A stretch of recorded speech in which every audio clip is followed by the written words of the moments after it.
is Megan from Girls Gone Right. And this is Peyton, and we have my friend DJ here with us today. We're so excited to have you here, DJ. Thank you guys for having me. Appreciate it. Yeah, of course. We are going to talk about some interesting things today. Basically, we're going to... Also, we have baby hands here today. Of course. Of course. You guys wanted them back, so they're back. Of course. You get a baby hand. You get a baby hand. Love one. You get a baby hand. We're going to talk about some controversial Reddit threads and just basically stir the pot today. DJ has some background. So he's been working on a project. He actually has a YouTube channel called Revelo Project. We'll link it below. DJ, go ahead and tell us a little bit about it. So yeah, it's been in the works for a while. Me and my producer slash coworker named Carter Andrews have been doing this YouTube channel. We basically do like video essays, kind of mini documentary style stuff. We released one about Epstein recently. It's pretty cool stuff. Check it out. All kinds of cool topics. Haven't been Clinton'd yet. Haven't been Clinton'd yet. So yeah, it's pretty cool stuff. If you like kind of like controversial topic, video essay, mini documentary stuff, check us out. Yeah. So what has been your experience doing it thus far? Has there been anything really exciting happening with it? Or what was it like filming a documentary on Epstein? The Epstein one specifically? Yeah. The Epstein one was awesome. So it was about Epstein's Zorro Ranch, which is a ranch out in New Mexico.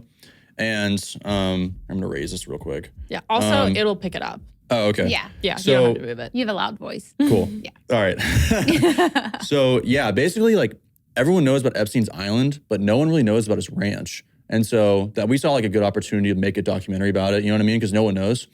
And yeah, we interviewed people that worked there. We kind of dove deep into the topic and found out all kinds of people that we didn't realize were involved with Epstein. Wow. So yeah. Which people don't really know. Like John Travolta is a good example of somebody who you probably didn't know was associated with Epstein. But wow, I didn't know that. Mm-hmm. That just means that we should all go watch the documentary. Yeah. Everyone stop what they're doing and go watch it. Yes. Don't watch this. We will link it. Yeah. Yeah, we'll link it below so everyone can check it out. But that is awesome that you guys are doing something like that, exposing the truth. So I saw, what does Revelo Project mean? I saw that Carter posted that and I thought that was really cool. No, honestly, we made a name on a whim. It just means to reveal in Latin. So I don't know. It sounds kind of cool, but yeah, I think it's really cool. But no one knows how to say it, so it's kind of hard to like. You're like, is it Revelo? Is it Revelo? Yeah, we don't really care. It's just as long as you remember. Yeah. However you say it is how we say it. Yeah, and we're thinking about like kind of changing it. We kind of put it off to the side. We're like, we just want to get started and go, and not really focus on the small stuff. But I don't know. We're getting to the point where we probably should lock in a name. So we might keep it. Who knows? Yeah, I like it. Okay, I like it. It has a nice ring to it.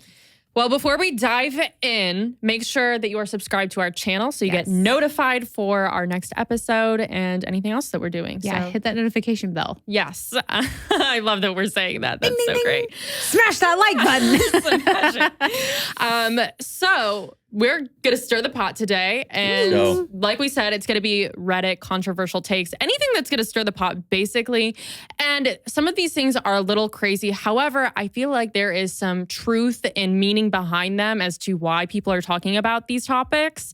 And so we're going to just kind of dive into them and see what we all think on them. Do a little pulse check. See where it goes. So first one, this one's being brought up because Vivek Ramaswamy, one of the 2024 presidential candidates, has started talking about it, that he wants to change the voting age to 25.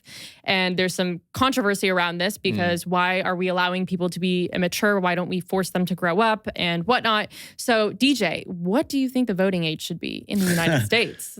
I don't know. Well, okay, so let's back up for a second. I haven't heard Vivek's reasoning as to why that's the case. I assume it's because is it because your brain's fully developed at 25? He says if we're going to allow teenagers at 18 to vote, he thinks that there should be requirements. Like you should have to take a test. I have seen that. Yeah. So he's saying that it shouldn't be just 25. He's saying like between the ages of 18 to 25, you need to prove that you know enough about our government, the Constitution, so that you can vote, basically. Yeah, well, I don't know. You set up a lot of dangerous precedents doing stuff like that because one, I mean, you can fight in a war for our country, but you can't vote, which is, that's tough. But what's more than that, if you're going to do tests, that's the problem. because I mean, what if we have, let's say Biden, for example, gets in there and change the test to where it's like a bunch of unconscious biases, BS that's already in corporate America. And it's like, some social justice stuff that's in there. And it's like, well, what even are we as a country anymore? Yeah. On principle, it sounds okay, but in practice, it would be terrible. I think it'd be really bad. It's really be down the line. There's no way it wouldn't become corrupted. So just like everything. Because whoever gets in power is going to have the power to change whatever they want to change, unless it's something written like the Constitution. Right. They make an amendment or something in the Constitution where they add it. But well, I wonder if that's what he wants, is to have an amendment. It could be. I don't know. Yeah. But I would say probably 18 is good. 18 is a good number because one, you can fight in wars. You can. It's tough to tell a soldier that comes back from war that you can't vote. You know what I mean? After they just fought for our country. I agree with you there. I think it should be 18. I think you have to keep the voting age and the age to fight in war the same. I don't think you can skew that because it doesn't make a lot of sense. Yeah, I mean, and, going back, you used to have land to vote. And, I mean, when you go look at the Constitution, they didn't really expect America to be the way exactly it is now.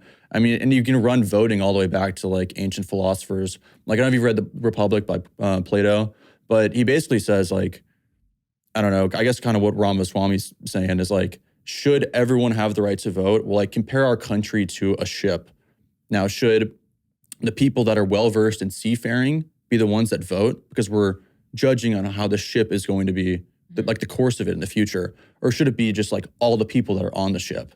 Which one would chart a better course? But the problem is, how do you draw the line? And like, if we only do the seafaring ones, then it's like, it becomes corrupt pretty fast. And the hedge against corruption is the biggest problem, I think. Yeah. So, what if 18. What if he says, if you enlist in the army, it's an automatic vote? Like, you automatically get to vote. But other than that, it's 25? Or just that rule of 18 to 25. Like, you have to somehow prove your knowledge that you know enough about the Constitution to contribute to the country's vote. Yeah, I mean, I guess I don't have We're getting into technicalities. No, it's now, fine. I mean, I don't have a huge issue with 25. It's definitely the precedent of having like a document that you have to or a test or whatever it is. That's a huge problem. Yeah. 18 to 25, I mean, like, it's hard to tell a soldier not to vote, but it's not a huge issue. You know what I mean? And it's like these lines are kind of arbitrary about like, you can drink at 21, but like your brain isn't developed till 25. So it's like. So why change the voting age if we're not going to change the drinking age? Yeah. Which again causes so much controversy to want to push that. And Madison came on last weekend, and his angle, which I actually agree with, it was very insightful. Our minds. He changed our minds on that, just saying that instead of changing the voting age because people aren't mature at 25, people back in the day were like, at 12 years old, you're a man. Why aren't we doing that now? Change the culture, make men again. Yes. And then by the age of 18, you should be well more than capable of voting and making sound decisions for our country that are best for our country, instead of just allowing people just be immature and not developing until 25. Yeah, I mean, I agree. The Constitution was made for a moral and just peoples. So, and that's like the social fabric is gone. Yeah. And that's the real problem. I mean, we can get into all that if you guys want to, but I don't want to I tangent too far. Some, like Nancy Pelosi and some Democrats were throwing around the idea of making the age to vote 16. Mm-hmm. I was like, absolutely not. Drive a car, you can vote. Yeah, and that's where I draw the line. Me driving at 16 was not pretty. I don't want me at 16 voting. I think you don't have a lot of life experience. You were a lib, right, at 16? I was a lib. I was not really political at 16. Yeah. I was a lib in college, but I think that you vote based on a lot of life experience. And unfortunately, at the age of 18, a lot of these kids do not have life experience. And that's what's lacking in the voting polls is the lack of experience, because they don't know how to vote because of that. But they're so, the left side is so caught up in this social media just ruining and rotting these kids' brains. So they just keep pumping this crap into their feeds, and it's influencing the way that they think. And of course, that in turn influences the way that they vote.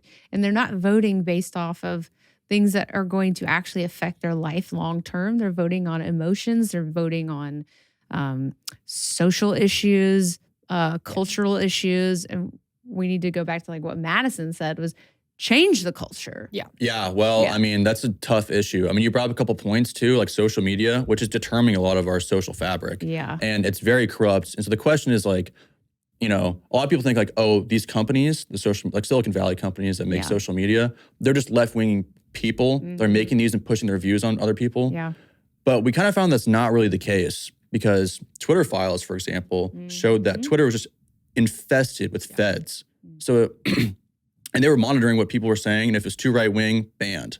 It's like, that's not even really like a cultural issue. That's a government issue. Yeah. Yes. And we don't know Instagram files, Facebook files, or, you know, TikTok files, whatever. But I mean, it's going to be just as bad, if not worse. I mean, we know Zuckerberg. And I mean, he even said on Rogan that they suppressed the Hunter Biden laptop story on Facebook because the FBI called him. Yeah. So it's like, well, hey, what are we have even... knowledge that this is going to happen. And the whole election thing, that does have to do with election integrity. And I'm going to be very careful because this is on YouTube and we know the guidelines. They just changed it actually on YouTube. You can't talk about it. Let's go. You're at risk. Let's go. But suppressing a story like that before an election, the FBI didn't just call them to just be like, hey, can you not post They this knew about exactly what they were doing. They knew it was because the election. And that is concerning because the things that we see on social media influence us. It's meant to. It's the way we share news nowadays. Kids don't get the newspaper. We don't read that. Social media is how we absorb what's going on in our culture and politics and the news. And they suppress that so people would vote differently. And if you are suppressing something that's changing the way people would vote, that's election integrity. Yeah, no, it's election tampering, election fraud. Can I say that? I don't know. Maybe we have to edit that out. But, but yeah, I mean, if we're going to go downstream from, you know, politics is culture. And so it's, and Twitter and all these social media companies, they're weapons. They're not even just, so, I mean, that's why you find a lot of like foreign influences coming in and infiltrating. I know there's like, they want to say Donald Trump did all this shit with Russia. That was all BS. But there's like, Renee DeRest is a good person that's done a great work on this, where there's like entire troll farms and stuff in other countries dedicated to just influencing the mind of people in our nation, other nations. It's so true, though. When you have something that powerful, it is also dangerous. The more power you have, the more dangerous you are. And if you're not using it for good, it is dangerous. And it's just warfare gone to its next stage. It's called fifth generational warfare because it used to be like there's kinetic warfare, you're on a battlefield. But when you extrapolate that out for generations to like a super complex society, it's a war for your mind. Because you can organize groups to do different things and whatnot. And this is one of the things we found out in the 2016 election is they would, like foreign influences they would set up like a BLM rally next to like a Blue Lives Matter rally because they want conflict. So it's like this whole, you don't know what's real, what's not real. That's the whole point of the Matrix. And they want it like that. That's part of the point is like, you don't know like who's propagating. Yeah, it is puppeteering. You don't know who's propagating what message on you. So tough landscape to grow up in for sure. Yeah. That is, cannot imagine being a teenager right now. Thank gosh we're not. Don't want to be. You can't even blame them for the wokeness psyop. It's like it's pushed from every angle, you know? Yeah. Shoved down their throats. So moving on to the next one, this kind of just set the tone, but do you think women should be allowed to vote? And this kind of ties into, should women have to be drafted for war then? Because I think what comes with your duty to vote is your duty to serve. That goes hand in hand. In my eyes, if you want to vote for our country, you should be willing to serve for our country. And if you're not willing to do that, you shouldn't be able to vote. It's an interesting point. I mean, there's definitely, it's two sides of the coin, responsibility and rights. Or as in the founders, they put duties, same thing. So should women have, first of all, should they vote? I think it's, I'm not against women voting. I'll say that right now. Yeah. And I'm not even saying that to like try to appease all the women out there because I want like a future wife or something. But actually, I mean, people want to say like, oh, since women have voted, like society has just gone downhill, which is true. But it's not like just because there's correlation doesn't mean there's, causation. Yeah. There's like a million different factors about why it went downhill. I mean, y'all just named one in social media being it. So I don't think women inherently are just like voting for the demise of the country. Yeah. But if they have the right to vote, should they also have the duty to serve? I mean, do you think it's fair? No, because it's going to be. Like men, do you see them lowering the standard for like for women in the military now? It's like, oh, you have to hit 10 pull-ups. Like the woman only has to do 5. It's but what are we doing? Like, come on. Let's take a step back. We have fought so hard for this feminist movement, yet women don't have to have the same requirements to get in the military. Women also get to Everything's vote and dumbed don't have down. to serve. And so I'm so confused on this feminist But they want to movement. be treated The same. But I'm confused because if they don't have the same requirements, are you saying men and women are not equal? Well, Are you I'm gonna go ahead and say confirming that they're men and not women equal. are biologically We are not. different by allowing them to have this Men are different standard for the stronger, military? men are bigger, men are faster. But and this confirms that men by- can do physical things better than most women. Well, yeah, and you have to carry a big pack, especially when it's depending on what force you're in. But like, so a lot of women, it's some trouble. Sorry. How would you Sorry feel to say it, but it's true. Your headline, your guy gets shot and you have to bring him off the battlefield. And she's like, shoot. I can't lift that. I can't lift you. And if I try, I can try, but I'm going to move a lot slower and I might get shot too. I mean, the leftist point would be something like, hey, well, why can't they just be in other positions where they're not doing like maybe kinetic warfare on the ground? But they're doing, well, I guess maybe not. But like maybe they can serve in other positions. Like they can be, the person with the Xbox controller, like doing drone strikes in the background. Well, I mean, Obama's little. And I'm sure that there are very smart, talented women in the military that do jobs like that. There are, yeah. But to bring it back to why women were given the right to vote in the first place, it also opened the door to this feminist wave that now has turned into this toxic femininity. But they were given the right to vote because the men left to go fight. Yep. Mm-hmm. And then they were in charge of taking care of the house, everything back home. And that also gave them the sense of like, well, Industrial revolution, I can baby. do this too. I don't need a man. And that's what sparked all of this. That was like the demise to the nuclear family. Yes. It wasn't the sense that like, okay, women got the right to vote. That's when things went downhill. Like you said, there's other things that happened. Yeah. And it was the industrial revolution of women going out to work. And when they went out and worked, now women, for the government, it's great because now both men and women have to pay taxes. Now we get more like your income tax. Yeah. It's great for the government. They're getting a great deal out of this. And to incentivize that, they're like, oh yeah, you're your own person. You can vote. You can leave your husband. You get a job. You get all of these things that you didn't have before. And these are rights that we're going to give you because you didn't have that before. Mm-hmm. But in reality, I think it was just downhill from there. So in my opinion, I don't think that women should have the right to vote. I'm so grateful that I do because I think that I'm an educated voter and I am very aware of what's going on because it's such a privilege that we can in this country. Yeah. However, I think at the same time, it is just destroying our nuclear families. So can they serve as well or no? I think that if women should vote, you should also sign up to serve at the same time. Like if, But you just said no voting for women. So can well, they I serve? don't believe that if I had a choice, like, do I believe that women should vote? Not morally, not like for my values, but we do vote. So I think that since you vote, then you should serve. Then you should be like, if I'm drafted, I'm drafted. I'll serve the country. And I actually tried to enlist in the the Air Force. I attempted right out of high school. I actually applied and went down to like the office or like wherever it was all for it. And then I have asthma. So I actually was denied. Oh, really? So I did try to serve this country. However, the asthma prevented me from it. But could have been in the chair for But it's not like I'm not. There you go. It's not like I'm not grateful for my right to vote. It's not like I don't exercise it because we are so lucky to have this privilege to vote. And it changed. I do think it's so important, but I don't think that just because we have it, do I think it's right? Just because something's legal, do I think it's right? No. I think that if women want to vote, I think there should be requirements. And maybe you take tests, but the guys don't. I mean, kind of. Okay. Kind of, yeah. If women want to vote, you guys have to learn how to parallel park, and then you can vote. There's that. There is that. Ain't no one voting in this And you country. also have to learn how to cook a meal for a family. You have to learn how to cook lasagna. Oh my gosh. I think that, you need to, in my opinion, I think women need, if you're a single woman and you want to vote and you want to be rah, rah, rah, bleh, I want to tear this country down, then you need to prove like you've got a job that you can support yourself. And if you're okay with giving your money away to people that don't want to work, cool. Yeah.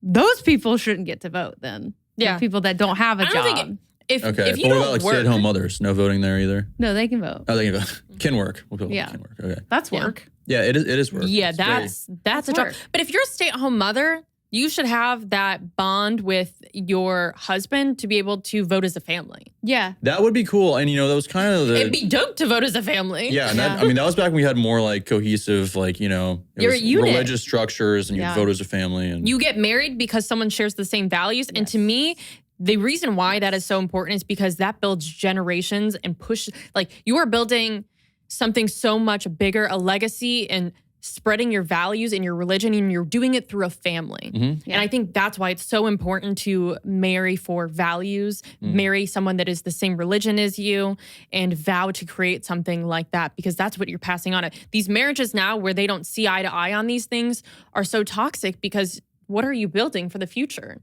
Nothing. Yeah. No, I mean, you're definitely right.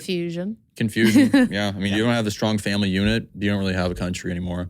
And people don't want to hear that because of all like the, OnlyFans type society we're creating. But you're definitely right. I mean, it's, that's the nuclear family. And they're very much against that. Like BLM was, you guys know this, they're Marxists. Yeah. And we just talked to a guy on our podcast, actually. His name's G. Edward Griffin, who studied basically Marxism throughout his entire lifetime.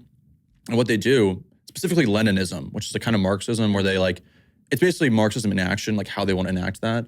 And what they do is they infiltrate different movements and they act as though they are the people that are in the front of the movement. They're the loudest and they try to be the smartest, but really they're just undercover Marxists the whole time, Leninists specifically. So BLM's a good example of that. It's like BLM, and behind the scenes they're like, abolish the nuclear family. And we're like, what? What does that have to do?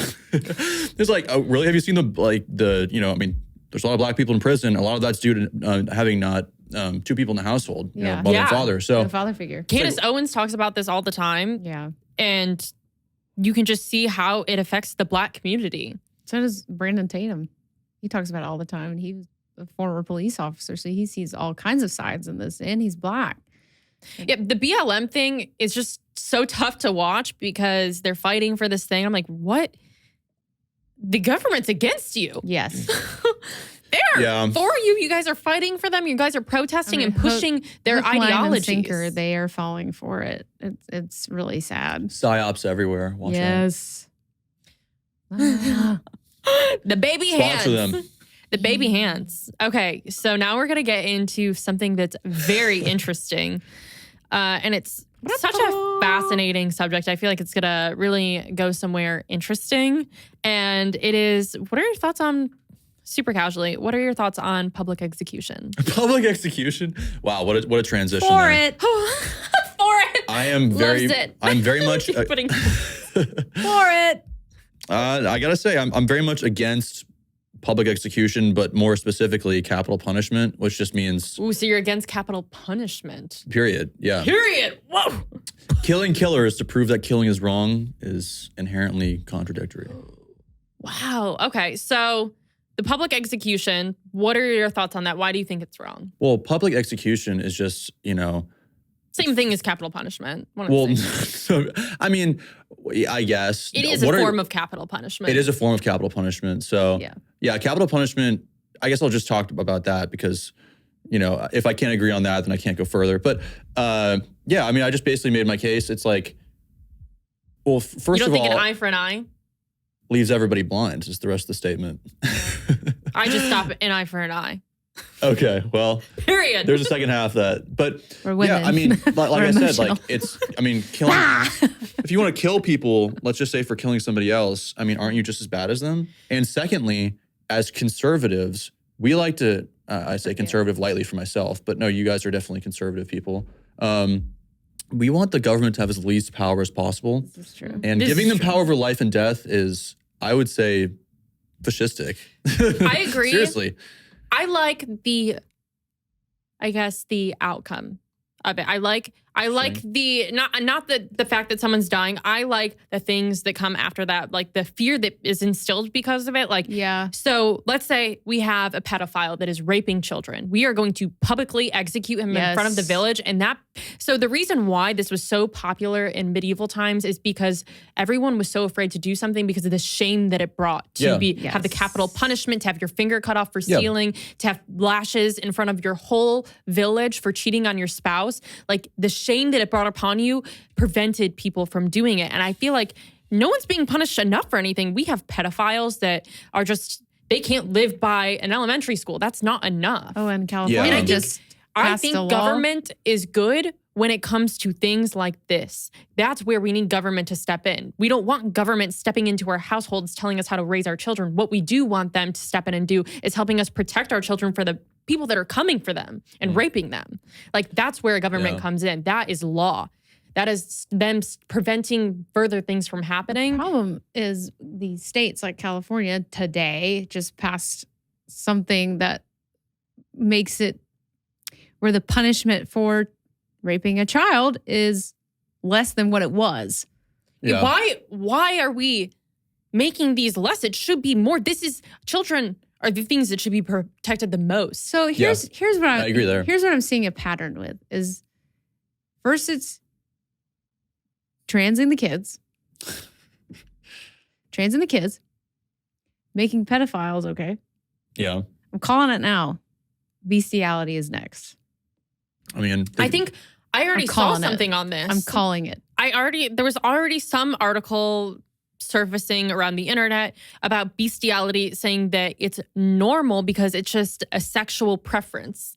Yeah, it's hard. And that's kind of the problem I have with libertarians is they kind of say like, oh, freedom everywhere.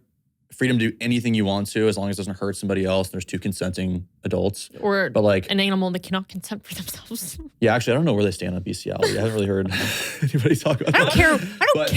I don't care. It's wrong. Yeah, and then conservatives are like, no, we need to have like a moral society and social fabric and that kind of thing. So I'm kind of on your side there. But I don't know. I mean, yeah, they are talking about adding P to the, the long list number of letters. Whatever we're at now. It's not a preference.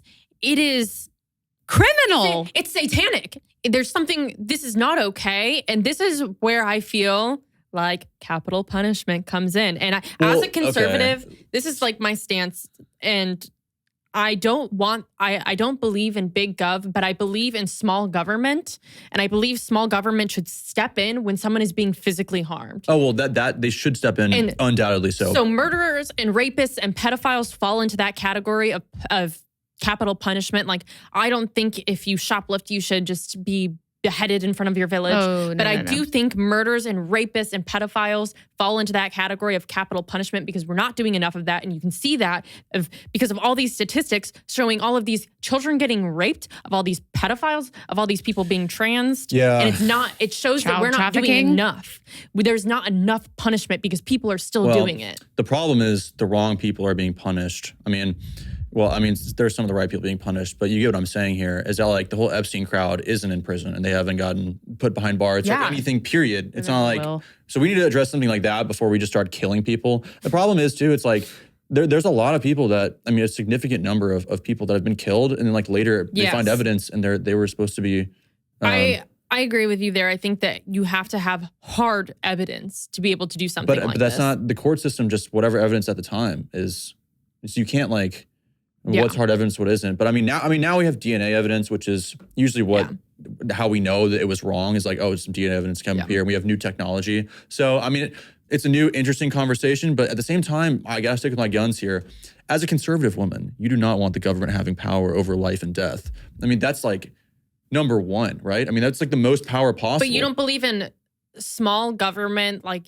It's like local government gets to kill you. I guess like, let's say like things were run a different time, but things were ran in villages back then. Yeah. And they would have a committee of people that everyone trusted. And if there was someone that murdered someone, they would then bring them forward and those people would decide. And not saying that that's how it should be now because we obviously have technology. But I think if you murder someone and we are able to have solid DNA proof and that person's like, yep, I did it. Okay, great. Then we're going to just behead you in front of the community. If you are caught for raping a child. Well, okay, if you're against public execution, what about maiming? Okay, say more. Like, what do you mean? Like, so like if you steal, you either maim, like physical maiming for a child rapist or a rapist, period. Okay, so like make him a eunuch. Or chemical castration. Chemical castration. I think just make them trans. Or something. No, I'm just joking. Trans the pedophiles. Trans the petties. Man, I don't know if even that'll stop them, to be honest with you. Unfortunately, it's definitely a mental. Go ahead. Sorry. No. I mean, I was just kind of going on at that point. I don't know if that'll stop them because there are some trans people that are still pedophiles. And so it's not like you making them. But like, if we're not going to do capital punishment for those criminals, what about that? No, maiming, I'm against maiming. I mean, here's the thing. All right, so do they deserve death for raping a child or killing somebody? Yes. Yeah. Is the government worthy of making that decision? No. Who is? God. Yeah.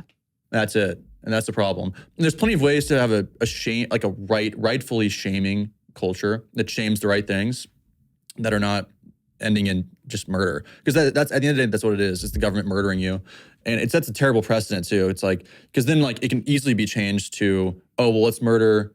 And they just add one little more thing and one little more thing. And next thing you know, Joe Biden's like, if you're a conservative, you're getting murdered. Yeah. You know, that goes far, but it's true. It happens. And it's Russia just started doing murdering journalists. chemical castration for rapists. Okay, that is interesting. Yeah. But like, yeah, I mean, it's you give them an inch to take a mile. We know that for a fact. And so they're already trying. I mean, they tried to kill Assange. I mean, the CIA had a plot to kill Julian Assange. Yeah. I mean, if they had, they would undoubtedly make like, if we had capital punishment for stuff like that, they would just move the line a little bit and be like, nope, you transgress against our intelligence agencies, Like, you what die. else can we get away with?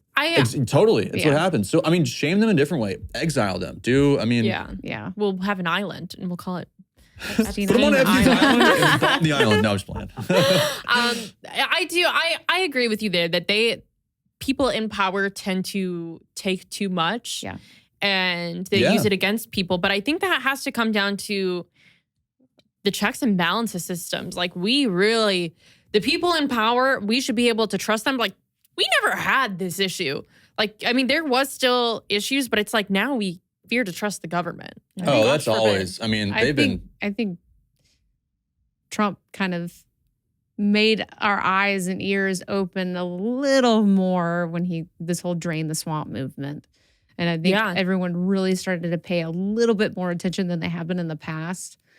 But they've been doing this for ever. So I mean, maybe he woke people up, but like this has been going on. I mean, So to move into a different subject, because we've exerted a lot into this public execution, and we'll agree to the fact that it's has to do with the power. And I can see your point is murdering's not the answer to everything, but I do think it's just a bad precedent. Is my point. It's a bad precedent. But I think that there's some things where, like murders and rapists, where I'm unsure about that. Now I'll reconsider that. I say chemical castration. But an interesting take. Yeah. And I think to your point is you saying that the government has been doing things like this. So there's all these conspiracies about the government using LSD as a form of mind control. Absolutely. LSD and alcohol.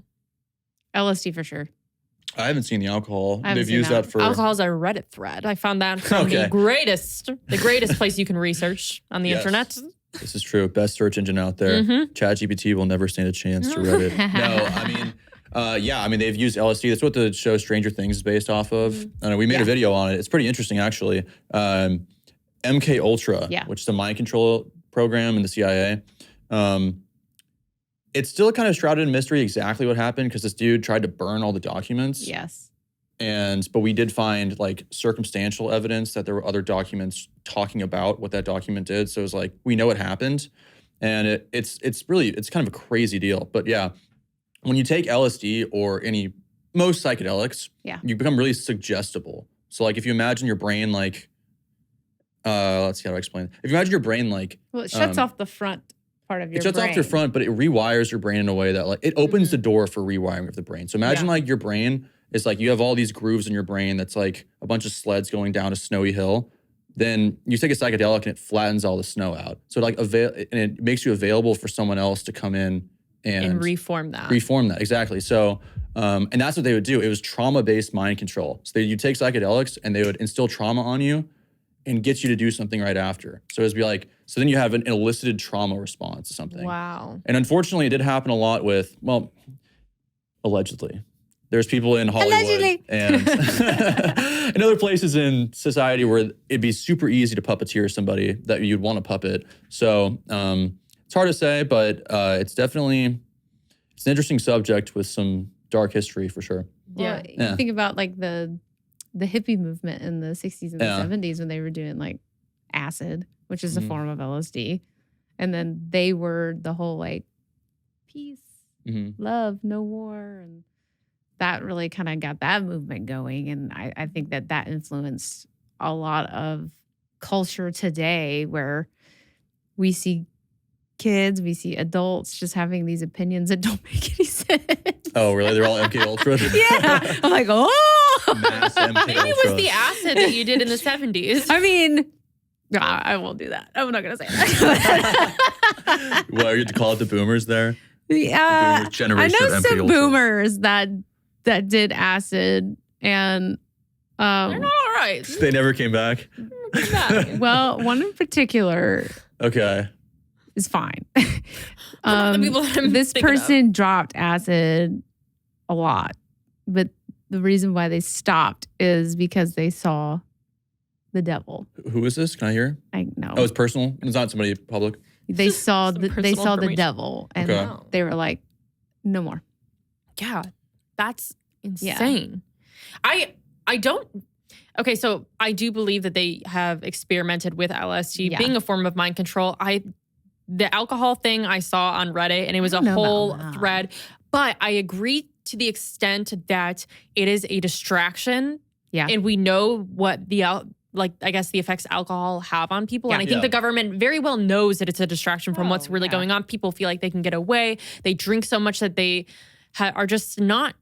We know the effects of alcohol. Yeah. Yeah. So I think that they do use it as a form of distraction, as well as social media is, as well as a lot of things are just a distraction. Make it look sexy. Yeah. They make it look. This isn't it's like really cigarettes. Another really interesting thing is loud noises are they mess with loud noises mess with your brain waves, and it is statistically it's so hard to find a completely quiet place on earth. And even when you go to a restaurant, that Faraday decibel of room. how loud it is, it's actually unsafe working conditions. It is like when you go to a coal mine, you can only work a certain amount of hours because it can ruin your hearing. The Interesting. same thing in a normal restaurant in a city, the buzz of everything, working there for more than 6 hours can damage your hearing.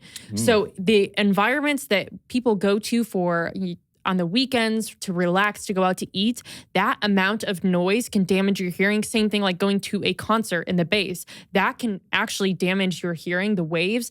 And there's some crazy effect. It has like similar effects of like LSD and alcohol to your brain, the amount of noise that you're intaking. And just try to remember, where is the last place that you went that is completely quiet, no sound of a washing machine or air on or the buzzing of something? When is the last time you heard complete silence with nothing? Well, I actually seek out a lot of complete silence. But, like, I'm not a where city would you girl like find you. that? Well, I don't live in the city, so I can have some silence. Okay. But I mean, I guess you never really know if there's car horn. When in coming your by. house, like there's not the fridge on, there's there's nothing. Complete nothingness. Yeah, that's a good point. You really got to go walk out in nature, and even then, it's not really silent. Yeah, Only it's tough to get. silence now is man-made, which is a Faraday chamber. Yeah, a Faraday cage. Yeah. There's also, I think they're called dumb holes, where all the sounds get sucked in there. It's pure silence. Yeah. Yeah. Or sensory deprivation tanks too. Yeah, I mean, it's interesting, right? I mean, we're definitely, you know how RFK is like, we're swimming through a soup of toxic chemicals. We're actually we're swimming through like an entire soup of like all these different Distractions. Yeah. distractions, but just like you're getting bombarded with like sounds and energy that you don't Distraction even understand. Distraction soup. Distraction soup. There's like, energy waves of like 5G hitting you and all these different like Wi-Fi and sounds You're like, everywhere. 5G, sound, Heard of LSD, Not even like Chicken conspiratorial. soup for the like, soul. We have distraction soup for the destruction. it's just like, can we have some silence? Because like that's what peace is just like silencing the thoughts in your mind. And It's like people are afraid impossible of to do that. if It's Or afraid of the people are silence? Anxiety. Yes. Like if you notice people sleep Steve, with all right. sound machines in the background, Yeah. people always have white noise. If you go into an office, they have white noise machines buzzing, so it doesn't feel like complete silence. Like people don't do well in silence, and silence gives people anxiety nowadays. They always Yeah. have music playing, podcasts playing.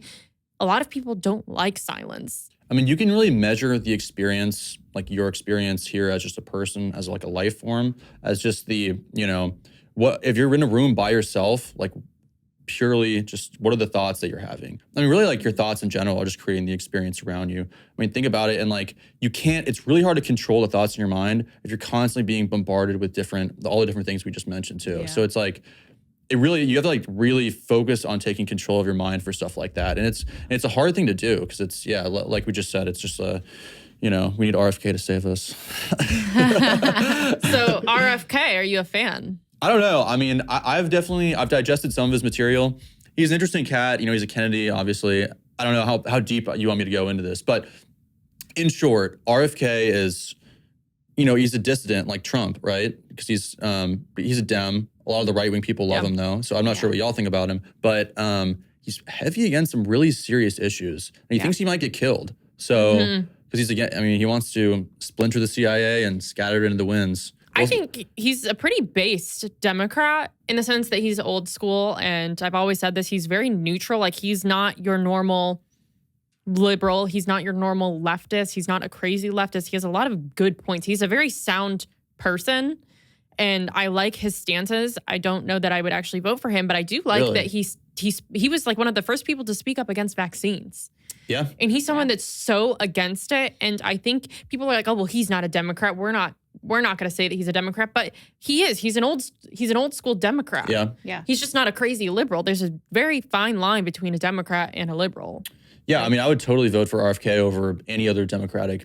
Yeah. I'd probably vote for him over pretty much anybody except for maybe Vivek.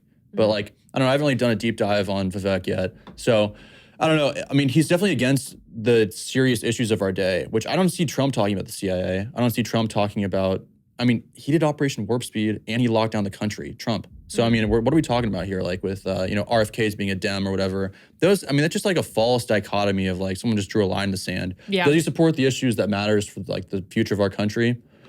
Yeah. I think he's pretty good. He just came out in favor of affirmative action, so I don't love that, but I'll take the abolishment of the CIA. We'll start there. Yeah, we got some work to do. I also think that a lot of conservatives, like you said, like him for some of his stances, and you can't get everything right. We know that with a lot of candidates, you pick and choose what you like, but you vote for them because you vote for the change that they're going to bring our country. Yeah. So it's like whether or not he can fill those shoes. Yeah, I agree. I think Vivek has some really great points. And I think that his attention to the cultural war right now is important. And I think he's going to reach a lot of younger minds and hearts because of that. But he's also incredibly smart. He's genius. And well-spoken. Yeah. And he doesn't, the thing with DeSantis is he speaks at you. He doesn't talk to you. People person. He doesn't talk to you, whereas Vivek is talking to you like a person in his monologues and in his campaign ads. Whereas I like DeSantis. I think he's done some good things. But as a candidate and as a politician, I don't like the fact that he really needs to work on how he talks to the camera, because he's just like, we're out here in California, and as you can see, it's very dirty. Yeah. No, it's DeSantis is cool because he's done the get the books out, get those, sexual books out of the kids' classroom. Yeah. He's gone to war with Disney. Those things are cool. But like, he's backed by Soros now, and he's kind of got some big funding, which is like, that was the whole reason why everyone liked Trump, was like, we're not taking big money from, the whatever, all those big money people. So there's that. And then I don't really know Vivek super well, but he seems super based on like ESG and DEI and stuff like that, which is great. But like, how's he going to solve that exactly? You can be against ethnicity. I'm sorry? His ethnicity. Is going to solve it? Yeah. Well, so who's propagating that? That's the question, right? Because you can be all against it all you want. You take down BlackRock? That's the point. And so is he going to take down the CIA? I don't know. Who knows? But RFK is the only one actually attacking the root of the issues, my personal opinion. I don't know a bunch about Vivek, so don't quote me on that. But so. I think it's going to be really interesting. We'll find it all out in the next year when they start campaigning harder and we know their policies a little more. Yeah. And when they're being more vocal. So it's definitely going to be interesting. We have some good candidates. I think so. Yeah. Well, thanks so much for coming on. I had a great time. I'm Thank so you guys. glad. Hopefully we don't get Clintoned. I don't think so. Y'all will be fine. And we'll link the Revelo Project in the link in the description below so that you can go watch that documentary and watch all of their content. Yeah, go check out his documentary, The Epstein. Yes. It's incredible that you did something like that. And thank you guys for coming on and watching us talk about Reddit controversial takes. Let us know what you guys think in the comment. And what is your controversial take? We would love to keep doing this and talking about it more. We would love it. We will see you on the next one. Thanks for watching.